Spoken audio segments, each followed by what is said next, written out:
Hello everyone, आप सभी का फिर से एक नई वीडियो में स्वागत है news with S YouTube channel के साथ। डियर स्टूडेंट, जैसा कि आप सभी को पता है कि हमने इतिहास का सेशन स्टार्ट किया था, जिसमें क्लास 12 इतिहास के पहले चैप्टर को हम लोग पढ़ चुके थे, एमसीक्यूज प्रश्नों को, यानी कि जितने भी ऑब्जेक्टिव पहले चैप्टर में था उनको हम लोग पढ़ लिए थे। आज हमारा दूसरा चैप्टर होगा, उनके ऑब्जेक्टिव प्रश्नों को देखेंगे। पहले चैप्टर का अगर वीडियो आप अभी तक नहीं देखे हो तो लिंक नीचे डिस्क्रिप्शन में दिया गया है, उनको जरूर देख लें। तो चलिए स्टार्ट करते हैं आज के क्लास 12 इतिहास का दूसरा चैप्टर। आप सभी को पता है कि आपके जो क्लास 12 इतिहास है उनमें मेनली 3 बुक्स चल रही है, ठीक है। तो 3 बुक्स के अंदर 15 चैप्टर्स आते हैं। कितने जी? 15 चैप्टर आते हैं, जिनमें से हमने पहला चैप्टर कर लिया था। और पहले चैप्टर का नाम क्या था?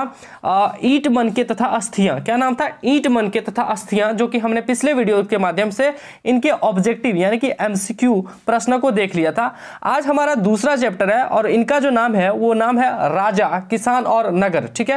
राजा, किसान और नगर इनका नाम है, जो कि हमारा दूसरा चैप्टर है। और आज हम इनके एमसीक्यूज को देखेंगे, जो कि बहुत ज्यादा इंटरेस्टिंग होगा। और जितने भी एमसीक्यू यहाँ पे कराए जाएंगे आपके बोर्ड परीक्षा में इस चैप्टर से, यानी कि इतिहास के अगर सारे चैप्टर जो आपके यहाँ पे 15 चैप्टर दिए गए, उन सभी 15 चैप्टर को हमारे द्वारा कर लेते हैं, तो इतिहास में, हिस्ट्री में जितने भी आपके क्वेश्चन पूछे जाएंगे बोर्ड एग्जाम में, उतने के उतने क्वेश्चन यहाँ से देखने को मिलेंगे। मान लिया जाए झारखंड बोर्ड में, जैसा कि आप सभी को पता है कि 40 एमसीक्यू 2023 की बोर्ड परीक्षा में पूछे जाएंगे, तो 40 में से जी 35-36 प्रश्न तो यहीं से रहेंगे। उम्मीद है 36 से प्लस प्रश्न यहीं रहेंगे। बाकी 1-2 क्वेश्चन इधर उधर जा सकता है, लेकिन ज्यादातर क्वेश्चन आपको यहां से देखने को मिलेंगे। बाकी अदर बोर्ड के जितने भी स्टूडेंट हैं, चाहे वो बिहार बोर्ड के हो, सीबीएसई बोर्ड के हो या आईसीएसई बोर्ड के हो, उन सभी स्टूडेंट को टेंशन नहीं लेना है, या फिर यूपी बोर्ड के हो, उन सभी स्टूडेंट का जितना भी ऑब्जेक्टिव पूछा जा रहा है उसमें एक हिसाब लगा सकते हैं कि 80 से 90% जो आपका ऑब्जेक्टिव पूछा जाएगा यहीं से देखने को मिलेगा, क्योंकि एनसीईआरटी को पूरी तरह से खंगाल लिया गया है। जो भी ऑब्जेक्टिव क्वेश्चन बननी चाहिए थी उनको पूरी तरह से तैयार कर लिया गया है। खैर, उन सब चीजों पर टाइम वेस्ट ना करते हुए अब वीडियो को स्टार्ट करते हैं। लेकिन एक छोटा सा रिक्वेस्ट रहेगा कि चैनल पे नए, चैनल को सब्सक्राइब नहीं किए तो सब्सक्राइब जरूर कर लें, क्योंकि आगे की और भी वीडियोस आपके लिए बहुत ज्यादा जरूरी है। तो चलिए स्टार्ट करते हैं, देखते हैं दूसरा चैप्टर। पहले चैप्टर को तक यहाँ तक था, जिसमें हम लोग कुल 40-42 प्रश्न किए थे। आज हमारा दूसरा चैप्टर है, नाम है राजा, किसान और नगर, ठीक है। राजा, किसान और नगर। और इनका पहला क्वेश्चन क्या है? क्षेमेंद्र की रचना कौन सी है? ऑप्शंस दिए गए हैं, लेकिन हमने पहले ही लेक्चर में बता दिया था कि हम ऑप्शंस पे नजर नहीं देंगे, क्योंकि हमारा मकसद होगा सिर्फ और सिर्फ पढ़ना। अगर हम ऑप्शंस पे नजर देते हैं तो होता क्या है कि कहीं ना कहीं ऑप्शन के चलते बोर्ड एग्जाम में दिमाग में आता है कहीं ये तो बात नहीं थी, ये आंसर नहीं था। वैसा हमको कुछ नहीं करना, सिर्फ हम क्वेश्चन बताएंगे और उनका आंसर बताएंगे। जिस क्वेश्चन में हिंट देना होगा उसमें हिंट भी देंगे, जिसमें ट्रिक होगी वो ट्रिक भी बताएंगे, ठीक है। तो पहला क्वेश्चन है, क्षेमेंद्र की रचना कौन सी है? और ये क्वेश्चन प्रीवियस ईयर में पूछे गए, ठीक है। ऐसा नहीं है कि जो क्वेश्चन हम प्रीवियस ईयर बोल रहे हैं वही सिर्फ पूछा गया। इसमें अधिकतर जितने भी क्वेश्चन लिए गए सारे के सारे प्रीवियस ईयर में पूछे गए हैं, इंपॉर्टेंट है। कुछ कुछ क्वेश्चन हैं जो इस बार पूछे जा भी सकते हैं। तो क्षेमेंद्र की रचना कौन सी है? तो इसमें ऑप्शन कई सारे दिए गए, लेकिन इसका सही जवाब होगा वृहत तथा मंजरी। क्षेमेंद्र की रचना वृहत तथा मंजरी है, ऑप्शन सी हो जाएगा इसका सही जवाब। अगला क्वेश्चन है, इंडिका किसकी रचना है? तो इंडिका किसकी रचना, आप बचपन से ही पढ़ते आ रहे हैं जी, क्लास 6 में भी था। इंडिका किसकी रचना है? तो ये सही जवाब हो जाएगा मेगास्थनीज की रचना है। ऑप्शन है चाणक्य, मेगास्थनीज, हर्षवर्धन, कालिदास। तो इनका सही जवाब क्या हो जाएगा? और इंडिका जो रचना है वो किसकी है? तो मेगास्थनीज की रचना है। अगला तीसरा प्रश्न है हमारा कि किस गुप्त शासक को लिच्छवी, क्या है? लिच्छवी दोहित्र कहा जाता है।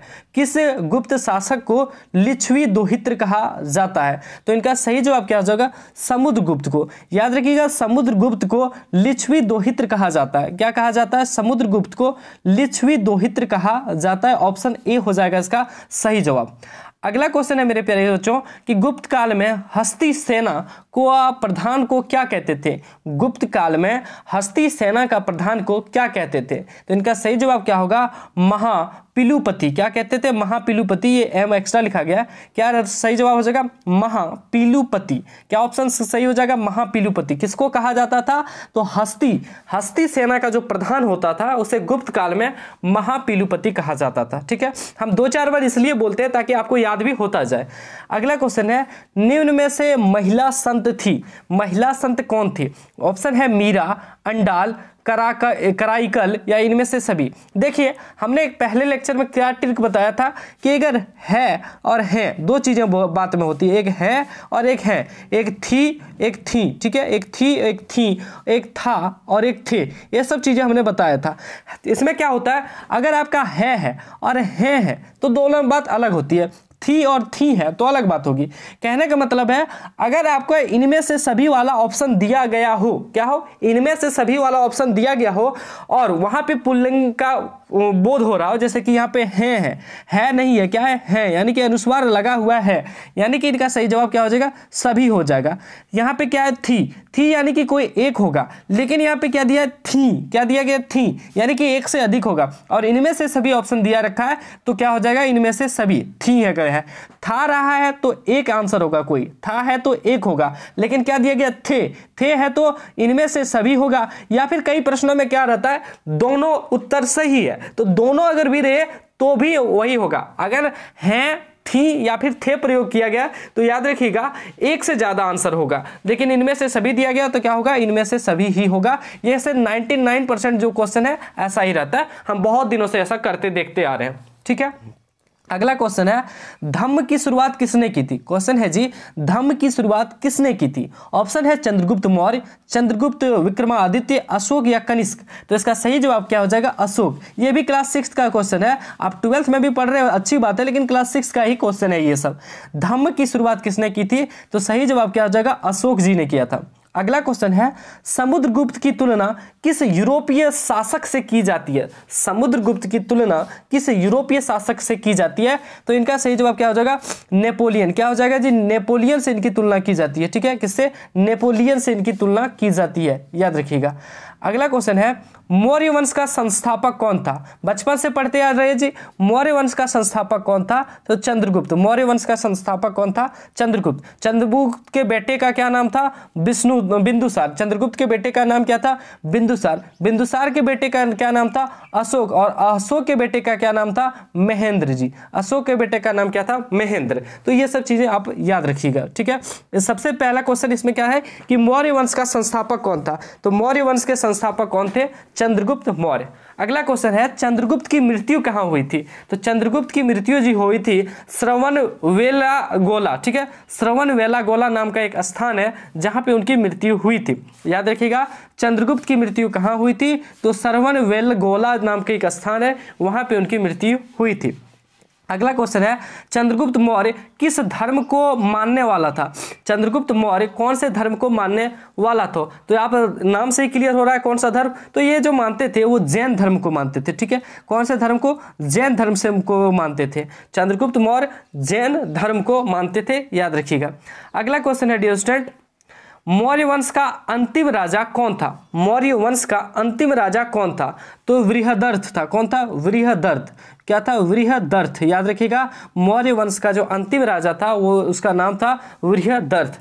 अगला क्वेश्चन है, मौर्यकालीन टकसाल का प्रधान कौन था। मौर्यकालीन टकसाल का प्रधान कौन था, तो इसका सही जवाब क्या हो जाएगा, पन्याध्यक्ष।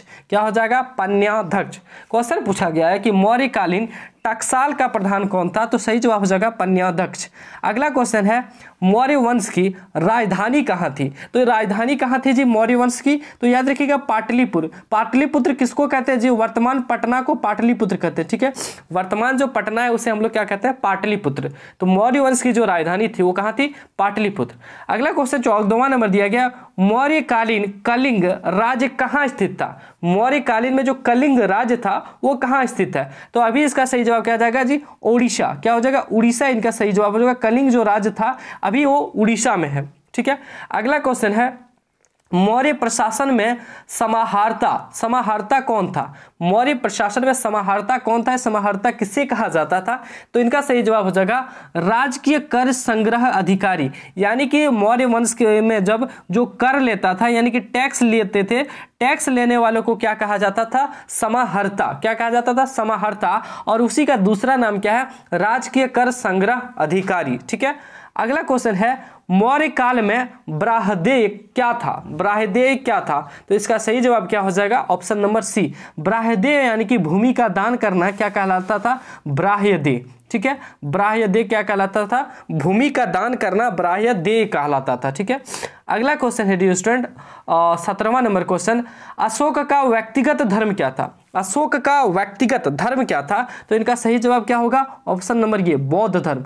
अशोक का जो व्यक्तिगत धर्म था वो कौन सा था? बौद्ध धर्म। लेकिन चंद्रगुप्त का क्या था? जैन धर्म। ठीक है, जो मानते थे, एक्चुअली जैन धर्म से बिलोंग करते थे, लेकिन मानते कौन थे? ये अशोक तो बौद्ध धर्म को मानते थे। ठीक है, अगला क्वेश्चन है, अशोक ने महेंद्र और संघमित्रा को धर्म प्रचार के लिए किस देश में भेजा? अशोक के बेटे का नाम महेंद्र था और उनकी बेटी का नाम था संघमित्रा, को धर्म प्रचार के लिए किस देश में भेजा? जब अशोक जी कलिंग का युद्ध लड़के आए तो उसके मन में एक विचार आया कि 1 लाख लोग बेफिजूल के मारे गए, 1.5 लाख लोग लगभग घायल हुए, तो कई सारी विध्वंस हो गई, हस्तियां बस्तियां हर चीज नष्ट हो गया। तो उस समय अशोक ने सोचा कि ये कहीं ना कहीं हमसे भूल हुई, और उसके बाद उन्होंने जो है हिंसा करना छोड़ दिया और युद्ध करना भी छोड़ दिया। उन्होंने बौद्ध धर्म को अपना लिया और कहा कि हम अब बौद्ध धर्म के हैं, अब हमें बौद्ध धर्म ही मानना चाहिए। और बौद्ध धर्म के प्रचार के लिए महेंद्र और संघमित्रा को धर्म प्रचार के लिए कौन सा देश भेजा गया? तो सिंहल द्वीप। क्या हुआ? भेजा गया सिंहल द्वीप भेजा गया। कहां? सिंहल द्वीप भेजा गया। याद रखिएगा, ऑप्शन नंबर डी हो जाएगा सही जवाब। अगला है, अशोक किस वंश का शासक था? जी, अशोक कौन से वंश का शासक था? तो इसका सही जवाब क्या हो जाएगा? ऑप्शन नंबर बी, मौर्य वंश का शासक अशोक था। ठीक है, मौर्य वंश का शासक कौन था? अशोक था।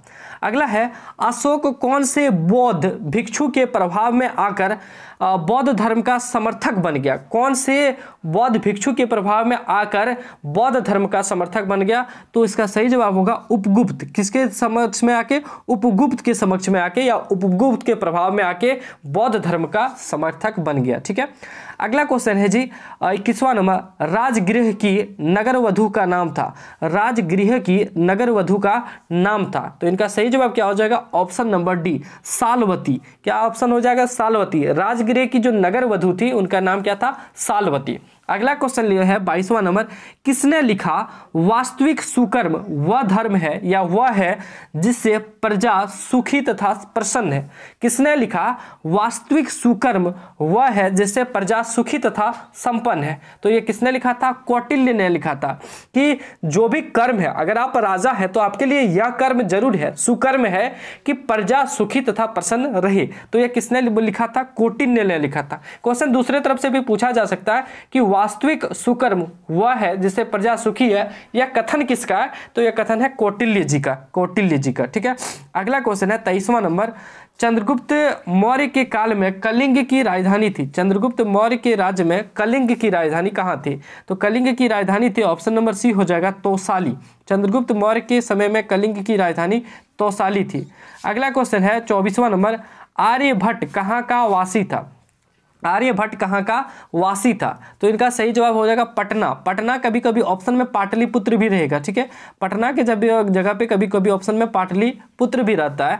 तो आर्यभट्ट कहाँ का वासी था? तो सही जवाब क्या हो जाएगा? पटना का वासी था। ठीक है, अगला 25वां नंबर सवाल है, द्वितीय नगरीकरण के नगरों को क्या कहा जाता है? द्वितीय नगरीकरण के नगरों को क्या कहा जाता है? तो इसका सही जवाब हो जाएगा लोह युगीन नगर। ठीक है, द्वितीय नगरीकरण के नगरों को क्या कहा जाता है? लोह युगीन नगर। अगला क्वेश्चन है जी 26वां नंबर, भारत का प्राचीनतम ज्ञात अभिलेख कौन सा है? भारत का प्राचीनतम ज्ञात अभिलेख कौन सा है? तो इनका सही जवाब हो जाएगा वोग्जाकोई का अभिलेख। किसका? वोग्जाकोई का अभिलेख। 26 का सी नंबर ऑप्शन हो जाएगा। अगला क्वेश्चन है मेरे प्यारे बच्चों, मेगास्थनीज किस यूनानी शासक के राजदूत के रूप में पाटलिपुत्र आया? मेगास्थनीज जो है किस यूनानी शासक, यानी कि कौन था यूनानी शासक के राजदूत के रूप में पाटलिपुत्र आया? तो इनका सही जवाब हो जाएगा सेल्यूकस। सेल्यूकस जो कि यूनानी शासक था, उन्हीं के कहने पर मेगास्थनीज जो राजदूत थे वो कहाँ पे आया था? पाटलिपुत्र आया था। तो सही जवाब क्या हो जाएगा? सेल्यूकस। ठीक है, अगला क्वेश्चन है जी कलिंग युद्ध का वर्णन किस अभिलेख में किया गया है? कलिंग युद्ध का वर्णन कौन से अभिलेख में किया गया है? तो 13वें शिलालेख में किया गया है। ठीक है, कौन से अभिलेख या फिर शिलालेख में किया गया है? तो सही जवाब हो जाएगा 13वें शिलालेख में किया गया है। ऑप्शन नंबर डी हो जाएगा इसका सही जवाब। कलिंग युद्ध का अभिलेख किसमें किया गया, वर्णन किसमें किया गया? तो 13वें शिलालेख में। अगला है चीनी यात्री फाहान किस शासक के काल में भारत आया? तो कौन से शासक के काल में भारत आया था चीनी यात्री फाहान? तो इसका सही जवाब हो जाएगा विक्रमादित्य। कौन सा हो जाएगा? विक्रमादित्य। ठीक है। अगला क्वेश्चन है मेगास्थनीज किस भारतीय शासक के दरबार में आया था? मेगास्थनीज किस भारतीय शासक के दरबार में आया था? ऑप्शन दे रखा है बहुत सारा, लेकिन इसका सही जवाब क्या हो जाएगा? चंद्रगुप्त मौर्य। मेगास्थनीज किसी कौन से शासक के दरबार में आया था? तो चंद्रगुप्त मौर्य के। अगला क्वेश्चन है किस अभिलेख में सती प्रथा का उल्लेख मिलता है? कौन सा अभिलेख है जिसमें सती प्रथा का उल्लेख मिलता है? तो इनका सही जवाब क्या हो जाएगा? एरन अभिलेख। क्या जी? एरन अभिलेख में सती प्रथा का क्या मिलता है? उल्लेख मिलता है। अगला क्वेश्चन है 32वां नंबर, बाणभट्ट की रचना कादंबरी में किस शासनकाल का वर्णन है? बाणभट्ट की रचना कादंबरी में किस शासनकाल का वर्णन है? तो इनका सही जवाब हो जाएगा हर्षवर्धन। किस शासनकाल का? तो हर्षवर्धन शासनकाल का।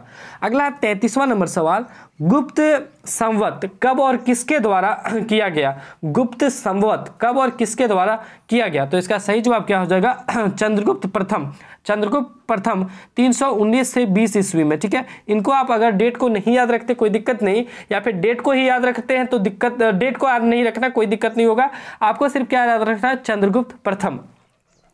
अगला क्वेश्चन है पंचतंत्र की रचना किसने की? बहुत ज्यादा बार पूछा गया बोर्ड एग्जाम में। पंचतंत्र की रचना किसने की है? तो इनका सही जवाब क्या हो जाएगा? विष्णु शर्मा ने। पंचतंत्र की रचना किसने की है जी? विष्णु शर्मा ने।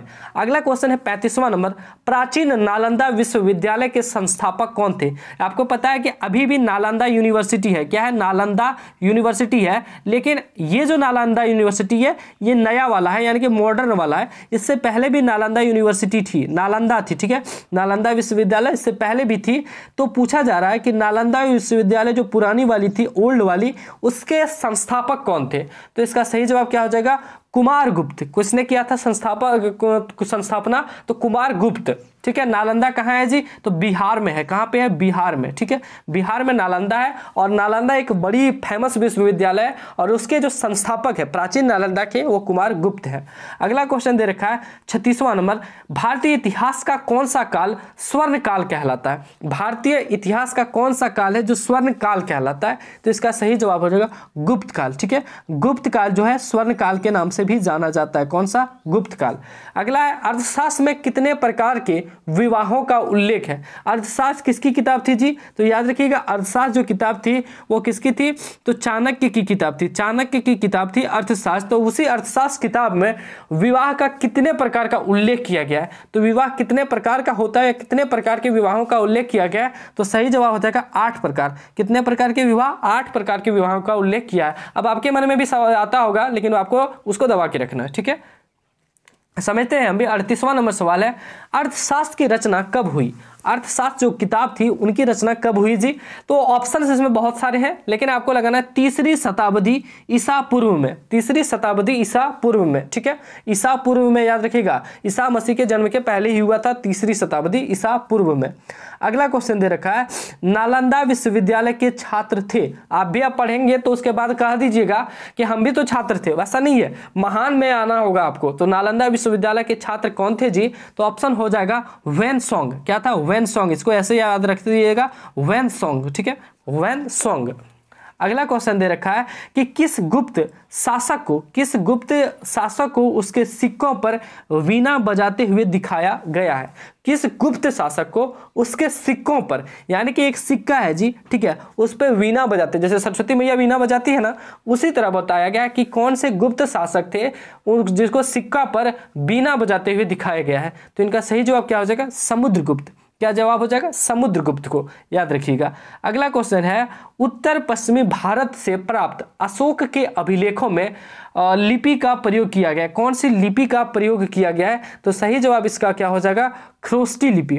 कौन सा? खरोष्टी लिपि किया गया। उत्तर पश्चिमी भारत में प्राप्त अशोक के अभिलेखों में कौन से लिपि का प्रयोग किया गया? तो खरोष्टी लिपि का प्रयोग किया गया। अगर भाषा की बात करें तो प्राकृत भाषा में लिखा गया। कौन सी भाषा? प्राकृत भाषा। और लिपि की बात करें तो खरोष्टी भाषा में, खरोष्टी लिपि में लिखा गया। ठीक है। अगला क्वेश्चन है अशोक के कुल कितने अभिलेख अभी तक प्राप्त हुए। अभिलेख चीज समझ रहे हैं ना जी, अभिलेख जिसमें पुराने जमाने में कोई चीज लिखा हो था उसी को अब प्राप्त किया गया है। ठीक है, तो क्वेश्चन है कि अशोक के कुल कितने अभिलेख अब तक प्राप्त हुए हैं। तो ऑप्शन है डी नंबर 44। ठीक है, 44 अभिलेख अभी तक जो है प्राप्त हुए, किसके, अशोक के द्वारा लिखा गया। अगला क्वेश्चन है, अच्छा अशोक नाम सुन रहे तो कई अशोक की चीजों को देखें आप। एक चीज देखे होंगे जी, 3 शेर वाला आप एक चीज देखे होंगे जो कि अशोक का है। 3 शेर वाला जो जिसे अशोक सम्राट कहते हैं, आप देखे होंगे अशोक चक्र, वो अशोक चक्र नहीं, एक अशोक स्तंभ है, इसी के नाम पे है। अशोक स्तंभ जो है इसी के नाम पे है, अशोक स्तंभ जिसमें 3 शेर रहता है। ठीक है, तो इसीलिए वही फेमस व्यक्ति है ये। अशोक के कुल कितने अभिलेख, तो 44 अभिलेख प्राप्त हुए। अगला है अशोक द्वारा प्रचारित बौद्ध धर्म कहाँ प्रचलित हुआ। अशोक द्वारा जो प्रचारित है बौद्ध धर्म वह कहाँ प्रचलित हुआ, तो इनका सही जवाब क्या हो जाएगा, सी नंबर, श्रीलंका में भी प्रचलित हुआ। कहाँ पे, श्रीलंका में प्रचलित हुआ। भारत में उतना प्रचलित नहीं हुआ जितना श्रीलंका में प्रचलित हुआ। तो अशोक द्वारा प्रचारित बौद्ध धर्म कहाँ प्रचलित हुआ, तो श्रीलंका। श्रीलंका समझ रहे ना, श्रीलंका कहाँ पे है, तो आपको ये भी पता अगर होनी चाहिए, श्रीलंका कुछ इस तरह से इस जगह पे है श्रीलंका। ठीक है, भारत के बगल में समुद्र के उस पार। ठीक है, भारत के बगल में समुद्र के उस पार क्या है, श्रीलंका। अगला क्वेश्चन है जीविक ने वैद्य की शिक्षा कहां से प्राप्त की। जीविक ने वैद्य की शिक्षा, जीवक ने वैद्य की शिक्षा कहां से प्राप्त की, तो सही जवाब हो जाएगा तक्षशिला से। जीविक नामक व्यक्ति ने वैद्य की शिक्षा कहां से प्राप्त की, तो तक्षशिला से। तक्षशिला कहाँ है, वर्तमान अभी पाकिस्तान में। ठीक है, वर्तमान अभी पाकिस्तान में तक्षशिला है। हालांकि भारत में कई तक्षशिला नाम की विद्यापीठ चलती है, लेकिन अभी ये वर्तमान में कहाँ है, पाकिस्तान में है। अगला क्वेश्चन है जीवक कहाँ का रहने वाला था। जीवक जो थे वो कहाँ के रहने वाले थे, तो सही जवाब क्या हो जाएगा, राजगृह। क्या हो जाएगा, राजगृह। इससे पहले वाला क्वेश्चन था कहाँ से शिक्षा प्राप्त की थी, वैद्य की शिक्षा, तो तक्षशिला से प्राप्त की, लेकिन वह रहने वाला कहाँ था, तो राजगृह का रहने वाला था। ठीक है, अगला क्वेश्चन है राजगृह का रहने वाला था। अगला क्वेश्चन है जीवक की ख्याति किस रूप में थी। जीवक की ख्याति किस रूप में थी, तो इनका सही जवाब हो जाएगा वैद्य के रूप में। ख्याति मतलब उनकी जो शिक्षा है वो किस रूप में थी, या फिर कह सकते हैं उसका जो हुनर है, उसका जो हुनर है वो किस रूप में है, हुनर है जो उनका वो किस रूप में है, तो वो बोला जा रहा है कि वैद्य के रूप में है। ठीक है, अंग राज्य आधुनिक बिहार के किस जिले में अवस्थित है। अंग राज्य जो है वह आधुनिक बिहार यानी कि अभी जिनका नाम बिहार है उसके किस जिले में अवस्थित है, तो याद रखिएगा भागलपुर जिले में। कौन से जिले में, भागलपुर जिले में। अगला है बिंबसार का संबंध किस वंश से था। बिंबसार का संबंध किस वंश से था, तो हर्यक वंश। किस वंश से, हर्यक वंश। लेकिन यहाँ पे कभी कभी क्वेश्चन को गौर से पढ़िएगा जी, कभी कभी बिंदुसार रहेगा। ठीक है, कभी कभी बिंदुसार रहेगा, बिंबसार और बिंदुसार अलग अलग है।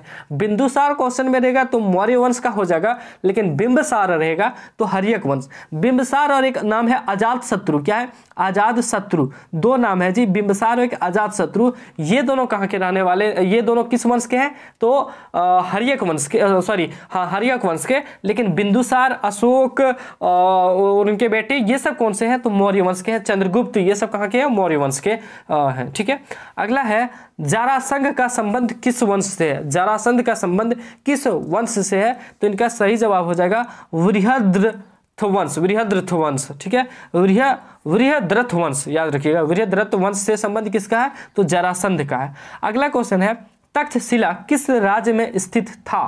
तक्षशिला किस राज्य में स्थित था, तो गांधार राज्य में। किस राज्य में जी, गांधार राज्य में। तब ना 16 राज्य हुआ करते थे। आज जो कि अभी 28 राज्य हैं, तब 16 राज्य हुआ करते थे, जिसमें से सबसे बड़ा मगध माना जाता था। मगध था, उज्जैन था, गांधार था, ऐसे ऐसे कई सारे राज्य थे।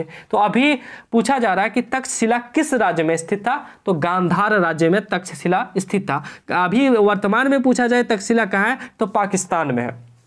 ठीक है, सेल्यूकस ने अपनी पुत्री का विवाह किस राजा से किया था। सेल्यूकस ने अपनी पुत्री का विवाह किस राजा से किया था, तो सही जवाब हो जाएगा चंद्रगुप्त मौर्य से। चंद्रगुप्त मौर्य से किया था। अगला क्वेश्चन है जी धर्म विजय का उल्लेख अशोक के किस शिलालेख में है। धर्म विजय का उल्लेख अशोक के किस शिलालेख में है, तो सही जवाब हो जाएगा 13वें शिलालेख। देखिए ज्यादातर जो भी क्वेश्चन आपके एग्जाम में पूछा जाएगा, आपके जो बोर्ड एग्जाम 12th वाला है ना, उसमें जितना भी शिलालेख के बारे में पूछा जाएगा या अभिलेख के बारे में वो लगभग 30 थी, यानी कि 13वें शिलालेख से ही संबंधित होगा। लेकिन इन्होंने कुल कितने अभिलेख लिखे हैं, तो याद रखिएगा 44 अभिलेख लिखे हैं। तो यहाँ पे पूछा गया है कि धर्म विजय का उल्लेख कौन से शिलालेख में है, तो 13वां शिलालेख में। ठीक है, अगला क्वेश्चन दे रखा है कालिदास किसके समकालीन थे? कालिदास नाम से परिचित होंगे, किसके समकालीन थे? तो सही जवाब हो जाएगा ऑप्शन नंबर सी, चंद्रगुप्त के समकालीन थे। समकालीन कहने का मतलब है लगभग उसी समय का। ठीक है, सममिस यहाँ पे हो जाता है समय, यहाँ पे सममिस क्या होता है? समान, सममिस हो जाता है समान जी। ठीक है, और कालीन मिस हो जाता है काल, समान काल के जो थे, तो लगभग समान काल के थे चंद्रगुप्त और कालिदास। ठीक है, अगला क्वेश्चन दे रखा है भारत का नेपोलियन किस शासक को कहा जाता? इसमें 60 to 65 क्वेश्चन है, आपको टेंशन नहीं लेना है। एक्चुअली ये क्वेश्चन चैप्टर बहुत ज्यादा इंपॉर्टेंट है, थोड़ा बड़ा चैप्टर है, इसलिए इसमें ज्यादा क्वेश्चन बने हैं। और देखिए जी, जितने भी क्वेश्चन कराए जा रहे हैं ना, आप 12th में, आप कोई बच्चा नहीं है कि आप 65 क्वेश्चन एक चैप्टर से नहीं करेंगे। 12th में पढ़ रहे हैं तो थोड़ा तो आपको ज्यादा पढ़ना होगा, क्योंकि आपको बोर्ड में अच्छे नंबर लाने हैं। और मैं बता रहा हूँ लगभग बोर्ड ने आजकल ऑब्जेक्टिव ला दिया है। झारखंड बोर्ड में तो 40 ऑब्जेक्टिव पूछे जा रहे हैं, बिहार बोर्ड में ज्यादा ऑब्जेक्टिव पूछे जाते हैं, आधा ही बनाना होता है। तो कहीं ना कहीं ऑब्जेक्टिव ज्यादा है, और ऑब्जेक्टिव अगर आप पकड़ लेते हैं, ऑब्जेक्टिव अगर आप कर लेते हैं, तो बोर्ड एग्जाम में आपके नंबर तुरंत बढ़ जाते हैं। हमने जैसा कि बताया था, अगर झारखंड बोर्ड से हैं आप, तो 200 ऑब्जेक्टिव 5 सब्जेक्ट को मिला के पूछा जा रहा है। कितने सब्जेक्ट? 5 सब्जेक्ट को मिला के 200 ऑब्जेक्टिव पूछा जा रहा है। अगर आप इन 200 ऑब्जेक्टिव में अगर पूरी तरह से हमसे पढ़ लेते सारे ऑब्जेक्टिव, तो निश्चित तौर पे 180-190 मिल जाएगा आपका। 100% याद रखिएगा, 180 से 190 क्वेश्चन मिलेगा। लेकिन आप नहीं ज्यादा याद रख पाते, तो मान लिया जाए आप 150 नंबर भी ऑब्जेक्टिव में ला लेते हैं, बाकी आपके 15 नंबर करके सब्जेक्ट में लाते हैं, तो 225 नंबर आपके तो हो गए। बाकी आपको स्कूल से 90 नंबर मिलेगा जी, याद रखिए, स्कूल से 90 से कम किसी को नहीं मिलता है। तो 5, 9, 2, 11 के 1 और 2, 1, 3, 315, यानी कि फर्स्ट आप तो खाली ऑब्जेक्टिव से ही हो जाइएगा। सब्जेक्टिव में आपको थोड़ा बहुत लिखना है, नहीं भी लिखेंगे तो थोड़ा ऑब्जेक्टिव में ज्यादा मेहनत कर देंगे तो वैसे भी हो जाएगा बात। ठीक है, तो ये थोड़ा सा तो आपको पढ़ना पड़ेगा। अगला दे रखा है भारत का नेपोलियन किस शासक को कहा जाता है? तो भारत का नेपोलियन किस शासक को कहा जाता है? समुद्रगुप्त को, पहले भी पढ़ चुके हैं आप लोग। मगध की प्राचीन राजधानी कहाँ थी? मगध की प्राचीन राजधानी कहाँ थी? राजगृह, और आज का इसका वर्तमान नाम है राजगीर। क्या नाम है? राजगीर। ठीक है, वर्तमान नाम इसका राजगीर है। मगध की प्राचीन राजधानी कहाँ थी? राजगृह। बाद में राजधानी कहाँ बनी? पाटलिपुत्र। ठीक है, अगला क्वेश्चन दे रखा है मगध का प्राचीनतम मतलब पुराना, सबसे पुराना राजवंश कौन था? कौन सा राजवंश था? तो हर्यक राजवंश था। इसमें कौन आते हैं? बिंदुसार। कौन आते हैं जी? बिंदुसार और अजातशत्रु, ये सब थे पहले के। ठीक है, अगला क्वेश्चन दे रखा है पाटलिपुत्र को किस राजा ने सर्वप्रथम अपनी राजधानी बनाई? पाटलिपुत्र को किस राजा ने सर्वप्रथम अपनी राजधानी बनाई? तो उदयन ने। किस राजा ने? उदयन ने। ठीक है, बहुत लंबा काल है जी, ये जो काल है मगध वाला काल, ये सब बहुत लंबा समय चला है। आप सोच रहे हैं कितना राजा बदल रहा, नहीं, बहुत लंबे टाइम की बात है, इसलिए राजा पर राजा बदलना जा रहा है। आपके देश को आजाद होने के बाद ही आप देख रहे हैं कि कितने पीएम बदलते जा रहे हैं, तो उसी टाइप तब भी चलता था, तब भी बदलते रहते थे। ठीक है, अगला क्वेश्चन दे रखा है पाटलिपुत्र नगर की स्थापना उदयन ने किस नदी के संगम पर की थी? कौन से नदी के संगम पर की थी? तो इनका सही जवाब हो जाएगा option number D. Option number D, इन सभी के संगम पर, गंगा, सोन और पुनपुन नदी के संगम पर किसकी रचना की थी? तो पाटलिपुत्र नगर की स्थापना की थी। अगला क्वेश्चन है रथमूसल नामक आक्रामक यंत्र का प्रयोग किस जनपद में सबसे पहले किया? रथमूसल नामक आक्रामक यंत्र का प्रयोग किस जनपद में सबसे पहले किया गया? तो इनका सही जवाब हो जाएगा ऑप्शन नंबर सी, मगध जो जनपद था उसमें सबसे पहले रथमूलक नामक आक्रामक यंत्र का प्रयोग किया गया। ठीक है, अगला क्वेश्चन दिया जाएगा ताम्रलिप्त बंदरगाह अवस्थित था। ताम्रलिप्त बंदरगाह यानी कि ताम्र, बहुत ज्यादा तांबे, तो लिपित बंदरगाह किस बंदरगाह अवस्थित था? कहाँ अवस्थित था? तो इनका सही जवाब हो जाएगा बंगाल में जी, वेस्ट बंगाल। ठीक है, वेस्ट बंगाल में। अगला क्वेश्चन है इलाहाबाद परिस्थिति का लेखक कौन है? इलाहाबाद परिस्थिति का लेखक कौन है? तो इनका सही जवाब हो जाएगा हरिसेन। इलाहाबाद परिस्थिति के लेखक कौन है? हरिसेन। अगला क्वेश्चन दे रखा है चाणक्य भारत के किस शिक्षण संस्थान में अध्ययन किया था? भारत के कौन से शिक्षण संस्थान में चाणक्य जी ने अध्ययन किया था? तो तक्षशिला। तक्षशिला विश्वविद्यालय। सर ये तो अभी पाक में है जी, अभी पाक में है, लेकिन तब जो था इंडिया बहुत बड़ा था। भारत जब आज़ाद हुआ उसके पहले की बात है ये, तो उसके पहले के बात में बहुत बड़ा था। आपको पता होना चाहिए पाक भी इन्हीं के अंदर था। बंगाल जो वेस्ट बंगाल नहीं, बांग्लादेश भी इन्हीं के अंदर था। इधर आपका म्यांमार, नेपाल वगैरह वगैरह बहुत सारे राज्य थे इन्हीं, बहुत सारे देश थे इन्हीं के अंदर। तो बहुत बड़ा तब हुआ करता था भारत। ठीक है, तो चाणक्य भारत के किस शिक्षण संस्थान में अध्ययन किया था? तो तक्षशिला विश्वविद्यालय के अंदर। अभी भी तक्षशिला विश्वविद्यालय चलती है। अगला क्वेश्चन है, प्राचीन भारत में ओदंतपुरी विश्वविद्यालय कहाँ स्थित था? प्राचीन भारत में ओदंतपुरी विश्वविद्यालय कहाँ स्थित था? तो ओदंतपुरी किसमें था जी? मगध में स्थित था। ठीक है, अगला क्वेश्चन है, शक संवत की शुरुआत कब से मानी जाती है? शक संवत की शुरुआत कब से मानी जाती है? तो 78 ईस्वी से मानी जाती है। 78 ईस्वी से मानी जाती है। ठीक है, अगला क्वेश्चन देखते हैं, 65वां नंबर, टोटल नंबर 69 क्वेश्चन है जी। अगला क्वेश्चन है, विश्व में पाई जाने वाली पहली धातु थी। विश्व में पाई जाने वाली पहली धातु क्या थी? चांदी थी। पहली धातु क्या थी जी? चांदी थी। अगला क्वेश्चन है, भारत की सबसे प्राचीनतम लिपि कौन है? भारत की सबसे प्राचीनतम लिपि ब्राह्मी लिपि है। क्या है? ब्राह्मी लिपि, ब्राह्मी लिपि है। ठीक है, ब्राह्मी लिपि जी है भारत के सबसे प्राचीनतम लिपि है। अगला क्वेश्चन है, प्रयाग परिस्थिति का संबंध किस गुप्त शासक से? प्रयाग परिस्थिति का संबंध किस गुप्त शासक से है? तो इनका सही जवाब हो जाएगा समुद्रगुप्त से। ठीक है, ज्यादातर गुप्त शासक में किसका नाम आता है? समुद्रगुप्त का।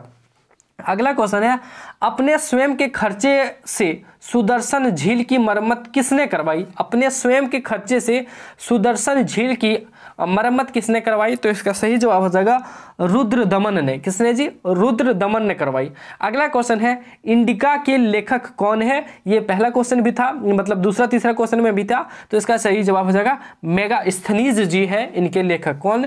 इंडिका के लेखक मेगास्थनीज। और बहुत ज्यादा इंपॉर्टेंट क्वेश्चन है, बहुत बार पूछा गया है, यहाँ तक कि कॉम्पिटिटिव एग्जाम में भी ये क्वेश्चन पूछा जाता है। तो डियर स्टूडेंट, ये थे आपके 69 प्रश्न, और उम्मीद है आपको अच्छे लगेंगे और आपके लिए बहुत ज्यादा ये हेल्पफुल भी होगा। अब जब आप बोर्ड एग्जाम दीजिएगा तब आपको लगेगा कि हाँ कुछ चीजें हमने पढ़ी थी। अगर आप ये वीडियो देख के दूसरा वीडियो नहीं देखते तो आप बाद में तो जरूर पछताइएगा, ये तो निश्चित तौर पे है। लेकिन डियर स्टूडेंट, मैं एक सलाह देना चाहता हूँ कि जो भी वीडियो आप देखते हैं, सबसे पहले तो आपने पूरी तरह से शिद्दत के साथ देखा। उसके बाद आपको क्या करना है, 30 मिनट का वीडियो है, 30-32 मिनट का, आपको 1.5 या फिर 2x या फिर 2 गुने स्पीड में इस वीडियो को देखना है। ज़्यादा से ज़्यादा 15 से 20 मिनट का समय लगेगा और इंस्टेंट रिवीजन भी हो जाएगा, तुरंत रिवीजन भी हो जाएगा। बाकी अगर आप इनको नोट्स PDF प्राप्त करना चाहते हैं तो हमारे व्हाट्सएप नंबर पर संपर्क कर सकते हैं। हमारा 2 व्हाट्सएप नंबर है, लेकिन अभी आप व्हाट्सएप नंबर इसी पर संपर्क करने की कोशिश करें क्योंकि ये एक्टिव है, अभी चलती रहती है। तो 9835, एक बार मैं नंबर यहाँ स्क्रीन पे भी लिख लेता हूँ, 146164 पर आप हमें मैसेज जरूर करें। आपको PDF जल्द ही प्रोवाइड करा दी जाएगी जैसे सारे चैप्टर्स खत्म होते हैं। तो डियर स्टूडेंट, आज के इस वीडियो को यही एंड करते हैं, लेकिन एक छोटा सा रिक्वेस्ट करूंगा, वीडियो अच्छी लगी तो वीडियो को एक लाइक जरूर कर दें। साथ ही साथ जितने भी आपके दोस्त हैं, जितने भी आपके रिलेटिव हैं, उनके साथ शेयर जरूर करें ताकि उनको भी का बेनिफिट मिल सके। साथ ही साथ YouTube चैनल न्यूज विद एस्पोरेस सरोज सर के द्वारा चलाई जा रही है। अगर उन पे भी आप नए हैं और सब्सक्राइब नहीं किए तो सब्सक्राइब कर नोटिफिकेशन जरूर प्रेस कर लें ताकि अगला जो ऐसे चैप्टर का वीडियो आती है उनका नोटिफिकेशन आपको मिलते हैं आप सबों के बीच अगले वीडियो में। तब तक के लिए सभी को टाटा बाय बाय, जय हिंद।